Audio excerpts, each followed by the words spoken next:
Have you ever heard a local legend and thought, that sounds like something Hollywood would steal?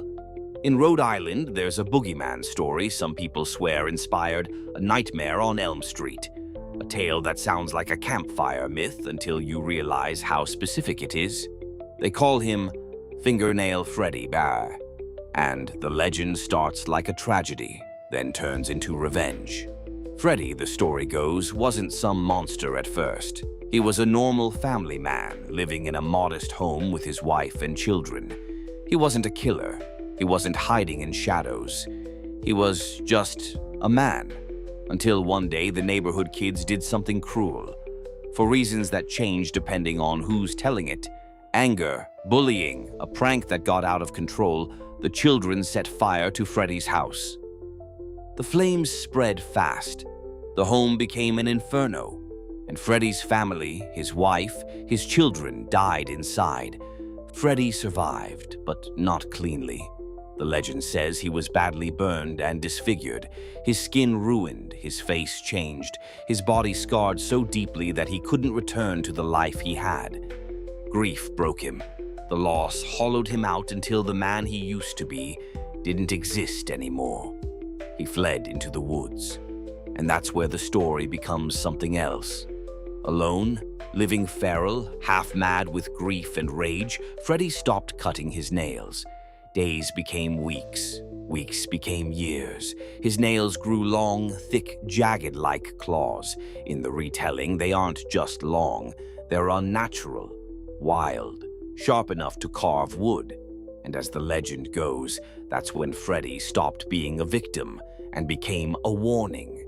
They say he began stalking the edges of towns and neighborhoods, drawn toward children and teens, the ones he blamed for the fire, or for the cruelty of the world that took everything from him.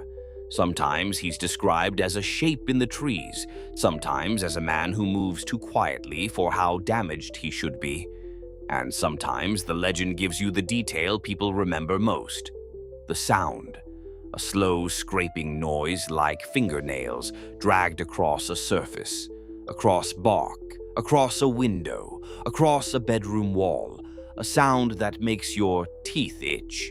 Because in the story, Freddy doesn't always appear first. Sometimes you hear him, that scratch, that dragging rasp, and then you realize it's getting closer. Some versions claim he attacks anyone he finds alone near the woods. Others say he targets people who deserve it, bullies, cruel kids, vandals. And some versions go full nightmare fuel and claim he doesn't just hurt you in the woods. He follows you home, lingering outside windows or behind fences, waiting for the moment you're by yourself. Whether or not it truly inspired A Nightmare on Elm Street, the reason people link them is obvious. The idea of a burned man, warped by tragedy, returning as a clawed avenger that turns fear into punishment. But here's what makes Fingernail Freddy feel like a real folk legend instead of a movie plot. It's not just scary, it's moral.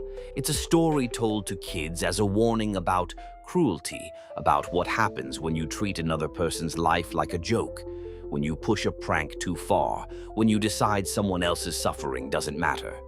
Because in the legend, Freddy isn't supernatural at first, he's human. And that's the horror that lingers, that a person can be turned into a monster, one terrible night at a time. So if you ever find yourself near a tree line in Rhode Island after dark, and you hear something scratching soft at first, like a branch, listen carefully, because if it isn't the wind, you might be hearing Fingernail Freddy.